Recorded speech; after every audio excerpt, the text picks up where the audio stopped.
द्वितीय वर्ष संस्कृत के विद्यार्थियों के प्रश्न पत्र प्रथम नाटक छंद एवं अलंकार से संबंधित विषय वस्तु का अध्ययन आज की इस कक्षा में किया जाएगा। विद्यार्थियों, इस कक्षा के अध्ययन क्रम में हम महाकवि कालिदास प्रणीत अभिज्ञान शाकुंतलम नाटक का अध्ययन कर रहे हैं। इस नाटक के प्रथम अंक का अध्ययन पूर्व की कक्षाओं में आरंभ करवाया जा चुका है।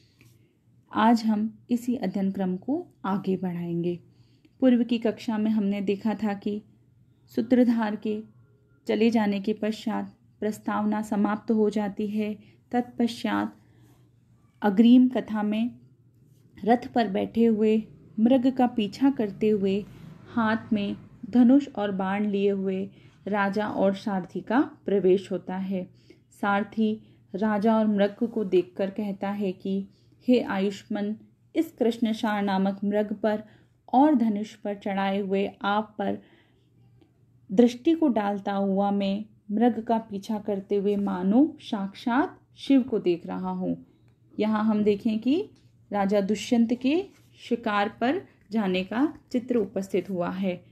तब सूत की बातों को सुनकर राजा कहते हैं कि सूत, इस मृग के द्वारा हम लोग दूर तक लाए गए हैं और अब भी ग्रीवाभंगाभिरामं मुहुर अनुपतति सयन्दने बद्ध दृष्टि पश्चार्धेन प्रविष्टः शरपतन भयाद भूयसा पूर्वकायं दर्भैरधार्वलीढे श्रम विवृत मुखभ्रंश भी कीर्णवृत्मा पश्योद्ग्रप्लुतत्वाद वियति बहुतरम स्तोकम मुर्व्याम प्रयाति।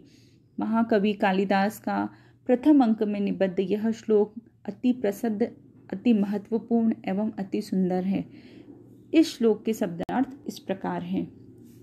पश्य अर्थात देखो, अनुपतति पीछा करते हुए, स्यन्दने रथ पर, ग्रीवा भंगा भीरामम गर्दन को मोड़ लेने के कारण सुंदर, मुहु पुनः पुनः, बद्ध दृष्टि दृष्टि को डालता हुआ, शरपतन भयाद बाण लगने के भय से, भूयसा अधिकांश, पश्चार्धेन पिछले भाग को अर्थात पीठ को, पूर्वकायम पूर्व भाग की ओर, प्रविष्ट किए हुए, श्रम विवृत मुखभ्रंश भी, श्रम अर्थात थकावट के कारण, विवृत खुले हुए मुख से, भ्रंश भी गिरते हुए, अर्ध अवलीढे आधे चबाए हुए या अर्ध चर्वित, दर्भे कुशों से, कीर्णवृत्मा मार्ग को व्याप्त करता हुआ,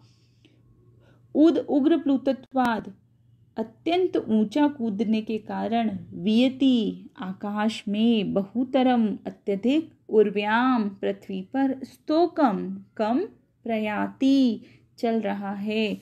यहाँ मृग का अत्यंत स्वाभाविक एवं सुंदर वर्णन इस प्रकार किया गया है कि देखो,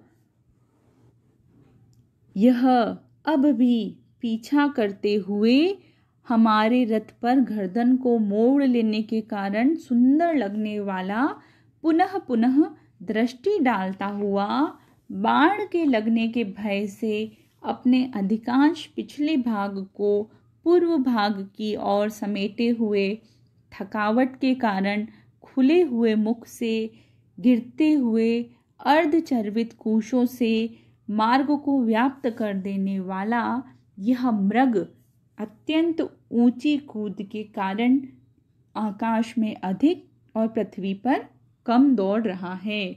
यहाँ मृग की स्वाभाविक चेष्टाओं का वर्णन महाकवि कालिदास ने किया है कि किस प्रकार अपना शिकार हो जाने के भय से भागता हुआ मृग व्यवहार करता है।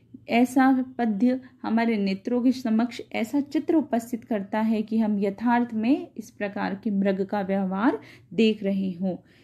इस पद्य की विशेषता है कि इस श्लोक को भयानक रस के उदाहरण के रूप में काव्य प्रकाशकार ने प्रस्तुत किया है। मृगगत भय स्थायी भाव माना है। दुष्यंत से अधिष्ठित रथ का अवलोकन आलंबन विभाव है। उसके बाण गिरने के कारण होने वाले उत्सुकता आदि उद्दीपन विभाव है। गर्दन को मोड़ना, अर्धचर्बित दर्भों का गिरना, ओठ तथा कंठ का सूखना, मुख का विवर्ण हो जाना, शरीर का सिकुड़ना, चंचलता आदि अनुभाव है। त्रास, शंका, श्रम, वेग आदि व्यभिचारी भाव है। कंप आदि सात्विक भाव है। और इन सभी के द्वारा यहाँ भयानक रस अभिव्यंजित हो रहा है। इस श्लोक में हम देखें कि यहाँ स्वाभाविक वर्णन होने से स्वाभावोक्ति अलंकार है। यहाँ हरिण की स्वाभाविक चेष्टाओं का वर्णन हुआ है। स्वाभावोक्ति अलंकार का लक्षण इस प्रकार है। स्वाभावोक्तिर दुरूह अर्थ स्वक्रिया रूप वर्णनम। पश्चादेन प्रविष्ट में हम देखें गम्योत्प्रेक्षा अलंकार है। रसना काव्यलिंग अलंकार भी है, जिसका लक्षण इस प्रकार है। प्रत्युत्तरोत्तरार्थम यत् पूर्व पूर्वार्थ हेतुतः रसना काव्यलिंग तत्। यहाँ पांचाली रीति है। ओज गुण है, जिसका लक्षण है ओजश्चित्तस्य विस्तार रूपम दीप्तत्वम मुख्यते। यहाँ स्त्रकधरा छंद है। स्त्रकधरा छंद का लक्षण है ब्रभनेर्याणाम त्रयेण त्रिमुनि यतियुस्ता स्त्रकधरा कीर्तितेयम। यहाँ इस पद्य में स्त्रकधरा छंद होने से यहाँ पे मगण, रगण, भगण, नगण, यगण, यगण, यगण इस प्रकार से 21 वर्ण मात्राएं हैं। 7 वर्ण पर यति है। यह अभिज्ञान शाकुंतलम नाटक का एक महत्वपूर्ण पद्य है, जिसका अध्ययन आप विद्यार्थियों द्वारा पुनः पुनः करते हुए इसका चिंतन मनन करना अत्यंत आवश्यक है। आगे की कक्षा में हम आगे के पद्यों का अध्ययन करते हुए नाटक की कथा को आगे बढ़ाएंगे। धन्यवाद।